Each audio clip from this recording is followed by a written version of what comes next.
Anak yatim merupakan anak yang ketiadaan ibu atau bapa.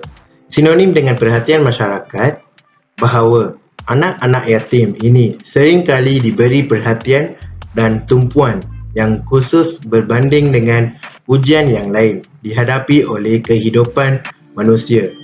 Ini kerana kejaya merupakan kejayaan dan nilai yang tinggi untuk masa hadapan anak-anak yatim. Kehidupan dengan kejaya yang baik dapat memberikan kesamarataan terhadap insan yang lain serta dapat memenuhi kehendak dan keperluan anak-anak yatim pada masa hadapan.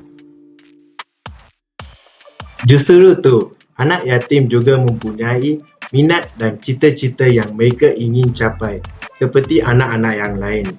Oleh itu, mereka seharusnya diberikan peluang dan ruang sama seperti individu lain supaya mereka tidak berasa terpinggir dalam menuntut ilmu di institusi awam ataupun swasta. Oleh itu, program Anak Yatim dan Miskin Permata Hati Perhati ini dijalankan untuk memastikan anak-anak yatim tersebut mendapat pendedahan kepada pelbagai peluang kejaya. Projek ini dijalankan di sebuah rumah anak-anak yatim di Melaka, iaitu Rumah Anak-anak Yatim Miskin Sultan Salahuddin Abdul Aziz Shah Al-Hal, Tanjung Keling, Melaka.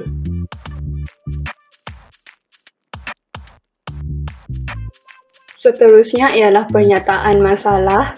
Jadi umum mengetahui bahawa pendidikan adalah cara yang paling berkesan untuk meningkatkan taraf hidup seseorang individu.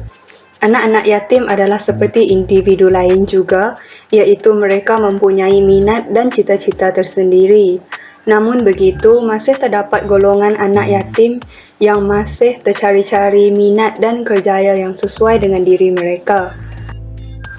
Kecerdasan melibatkan emosi dan sosial adalah salah satu faktor kejayaan seseorang dalam bidang pendidikan, di mana mereka lebih mampu berinteraksi dengan orang di sekeliling dengan lebih berkesan.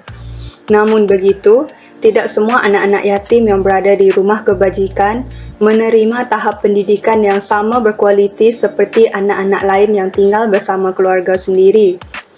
Jadi kegagalan masyarakat dan agensi yang berkaitan dalam memberi sokongan dan bantuan kepada mereka akan menjurus kepada masalah sosial di kalangan anak-anak yatim. Oleh itu, anak-anak yatim ini perlu mendapat pendedahan yang mencukupi berkaitan bidang-bidang kerjaya yang terdapat di luar sana agar mereka mampu memilih kerjaya yang sesuai dengan minat masing-masing. Untuk cadangan idea dan inovasi sosial, mestilah mencakupi 4 aspek, iaitu penglibatan. Siapakah yang terlibat, stakeholder dan apakah bentuk penglibatan mereka. So, yang kedua adalah organisasi. Bagaimana organisasi anda disusun dan bertanggungjawab stakeholder. Dan ketiga adalah kelestarian, sustainability, bagaimana organisasi ini dapat mengekalkan keberadaan mereka dalam industri dan bagaimana perniagaan organisasi anda ini membantu komuniti secara berterusan. Dan kreativiti dan inovasi, bagaimana organisasi syarikat ini membuahkan evolusi terhadap kerja-kerja amal charity. Apakah pembaruan originality cadangan berbanding dengan penyelesaian yang pernah dicadangkan.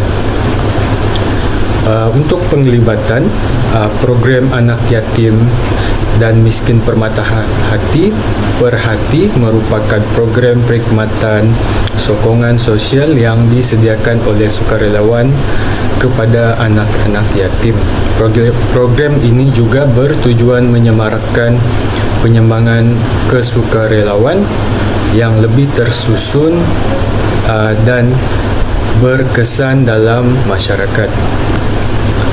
Okey, pihak Pusat Pentadbiran dan Pengurusan Rumah Anak-anak Yatim Sultan Salahuddin Abdul Aziz Shah Al-Haj.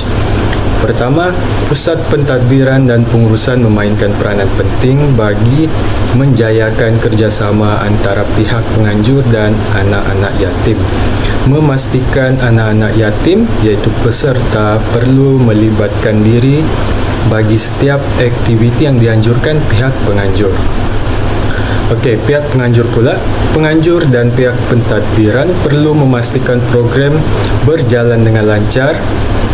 Perlu memastikan kesesuaian aktiviti perlu diseragamkan mengikut peringkat pendidikan para peserta di rumah anak-anak yatim.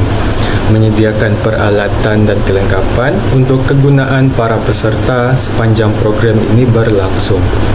Menyediakan pelbagai aktiviti yang menarik untuk menarik minat para peserta dan juga berkongsi ilmu pengetahuan dengan peserta dari segi pelajaran dan akan memberi pengalaman yang berharga serta melatih kemahiran mereka untuk bekerja sama secara berkumpulan. Okey, untuk Persatuan Universiti pula, kelab yang akan terlibat adalah kelab Hegemonic Robotic Club Hero, pengenalan asas robotik, asas elektronik, training kits dan juga pendedahan pengajian yang dipelajari di IPT. Yang kedua adalah Fasasi Universiti Teknologi Malaysia Melaka, UTM. Mereka akan buat perbincangan mengenai projek inovasi individu dan berkumpulan.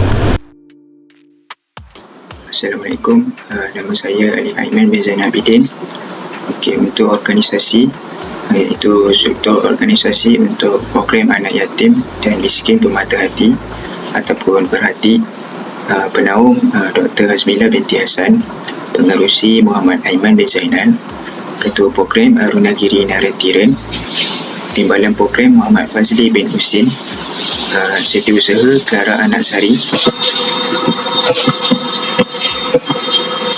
timbalan setiausaha Ali Aiman bin Zainal Abidin, bendahari Muhammad Jazli bin Nurizan, Exko Perancangan dan Pengurusan Muhammad Iman bin Ismail, Exko Cendera dan Jamuan Ahmad Nazmi bin Aziz, Exko Disiplin dan Keselamatan Muhammad Najibin bin Muhammad Nur.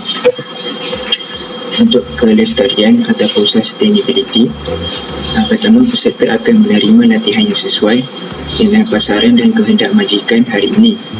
Kedua, setiap peserta akan melakukan pelbagai aktiviti yang menarik dan setiap bulan mempunyai pelbagai jenis aktiviti individu yang berkumpulan bagi melatih jati diri peserta dan memantapkan lagi keyakinan diri pelajar untuk berkomunikasi dan melatih kemahiran kerjasama peserta.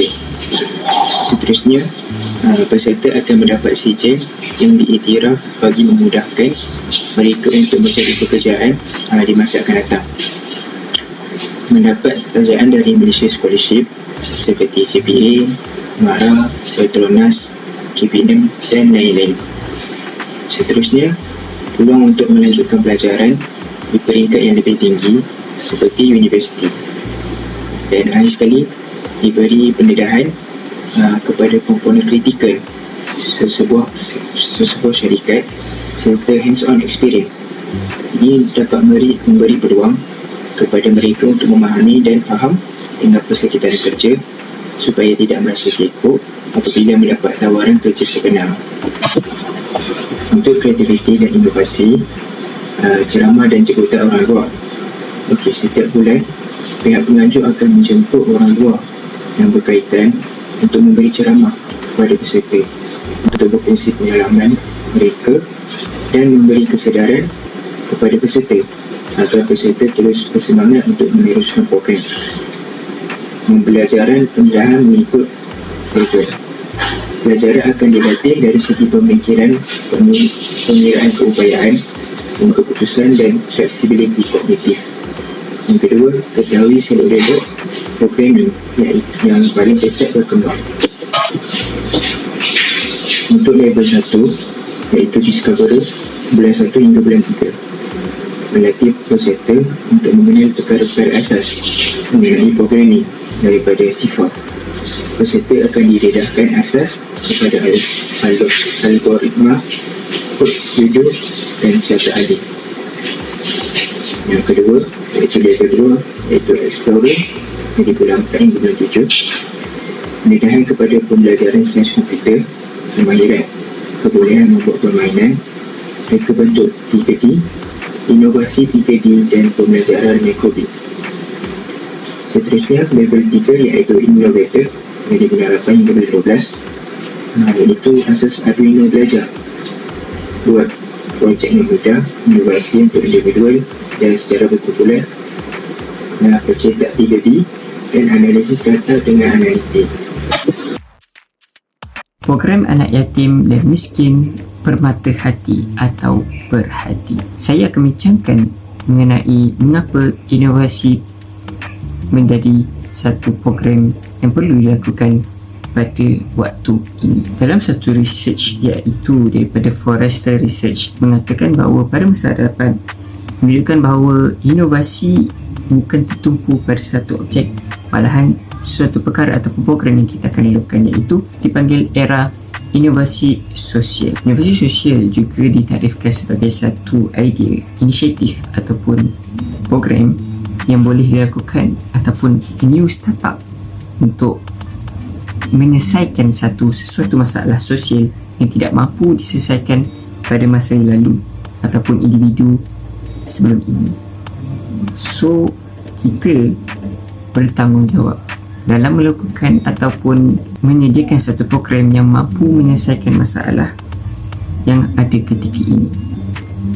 Penekanan dalam program ini adalah kepada anak-anak yatim dan miskin dalam menerajui ataupun mencari identiti pada masa datang supaya mereka tidak akan menjadi golongan yang tercicir dalam mengasah bakat mereka untuk menjadi sesuatu yang mampu memberi sesuatu kepada negara maupun bangsa kita sendiri. Kita perlu terima hakikat bahawa setiap zaman mempunyai perbezaan masalah dan kesukaran yang berbeza. Walau bagaimanapun, masalah yang dihadapi oleh kita pada generasi ini perlu banyak bersabar dan mencari laluan ataupun titik mula inovasi sosial yang baru yang mampu memberi inisiatif yang baik buat golongan belia, terutamanya kepada golongan anak yatim dan miskin. Sebagai penutup, sebagai seorang buah kumpulan yang mencadangkan idea inovasi ini mengharapkan mampu merealisasikan dan mencapai objektif-objektif yang disebut pada awal video ini, selain dapat berkongsi kasih sayang yang dapat dicurah antara kita sesama kita kepada golongan anak yatim ini. InsyaAllah. Terima kasih.